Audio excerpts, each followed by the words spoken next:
ব্যবহার নিষিদ্ধ করেছে, শুধু মধ্যে মোবাইল নিয়ে যাওয়া যাবে না। আমি মনে করি যে এটার ভালো দিক একটা আছে, খারাপ দিকও একটা আছে। ভালো দিক হচ্ছে সাংবাদিকরা তাদের ক্যামেরা এবং অন্যান্য তাদের যেটা ব্যবহার্য জিনিস সেটা সাথে নেবে, সেটাতে কোনো তো সমস্যা নেই। কিন্তু প্রার্থীর লোক বা ভোটার বা অন্য তারা 400 গজের বাইরে তো মোবাইল ব্যবহার করতেই পারবে।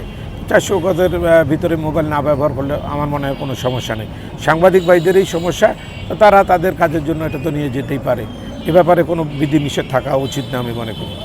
আচ্ছা, যে অভিযোগ আপনি করলেন সেই অভিযোগটি আপনি নির্বাচন কমিশনকে জানিয়েছেন কিনা? আমি আজকে জানালে তার প্রতিকার পেয়েছেন? আমি আজকে জানাবো, আজকে নির্বাচন কমিশনকে লিখিত জানাবো। এই বিভিন্ন তথ্য দিয়ে ইনশাআল্লাহ নির্বাচন কমিশন অবগত হবে, আপনারাও তাদের কাছে জেনে নিতে পারেন।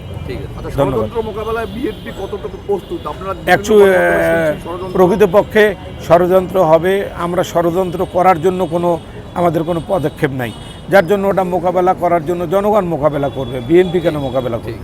জনগণ মোকাবেলা করবে, কারণ তারা আরও কিছু পদ্ধতি নিয়েছে যাতে ভোটাররা কম ভোট পুল হয়, যেন ভোটাররা ঢুকতে না পারে।